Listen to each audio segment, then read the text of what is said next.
So, సరే ఇప్పుడు ఆ స్టేజ్ మీద నువ్వు పాడిన పాటల్లో నీకు ఇష్టమైన పాట ఏది?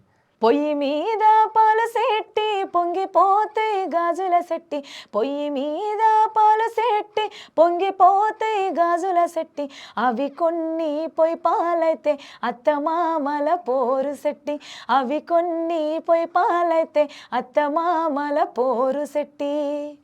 ఈ సాంగ్ అన్న ఇది లైక్ కానీ బాగుంది. ప్యూర్ సేకరణ అనమాట. ఇది ఓకే. సూర్య అన్న ద్వారా నాకు వచ్చింది డ్యూయట్ సాంగ్ అనమాట. ఫస్ట్ ఆయన లిరిక్స్ ఉంటాయి అనమాట. సో మంచి కమెంట్స్ వచ్చినాయి అన్న ఈ పాటకి. బెస్ట్ లైక్ అంటే మాకు కంకణం కూడా వచ్చింది అనమాట, best okay. Performance. Okay. So ఇదనమాట. ఇది నాకు చాలా ఇష్టమైన సాంగ్. సారంగ దర్యా ఆ కాంపిటీషన్లో చాలా మంచి నేమ్ తీసుకొచ్చింది ఈ సాంగ్ నాకు. అయితే ఇప్పుడు అంటే పోషన్న మీకు పరిచయం అయింది కదా, దానికి ముందు పెళ్ళయిందా, దాని తర్వాత పెళ్ళయిందా? పెళ్ళైనాకనే, పెళ్ళైనాకనే పరిచయం. పెళ్ళైనాక ఇద్దరు పాపలు పుట్టినాక రీసెంట్గా నా మ్యారేజ్ 2016లో అయింది.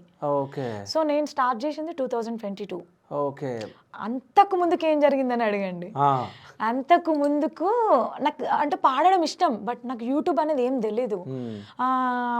లైక్ ఇట్లా డెలివరీకి వెళ్ళినప్పుడు ఇంట్లో ఇంకా పాటలు పెట్టుకొని చూసేవాళ్ళని అనమాట. ఇట్లా కళ్యాణ్కి సన్న మ్యూజిక్ చేసిన సాంగ్స్, గంగక్క పాడేది అప్పుడు వాళ్ళు కదా ట్రెండింగ్లో ఉన్నది. సో ఇంకా లైక్ లాస్ట్లో నెంబర్లు తీసుకొని బాగా రిక్వెస్ట్ చేసేదాన్ని, నాకు కూడా అవకాశం ఇవ్వండి అంటే. రెస్పాండ్ మన అన్ఎక్స్పెక్టెడ్గా ఎవరైనా కాల్ చేసి ఎవరు రెస్పాండ్ అవ్వరు కదన్న.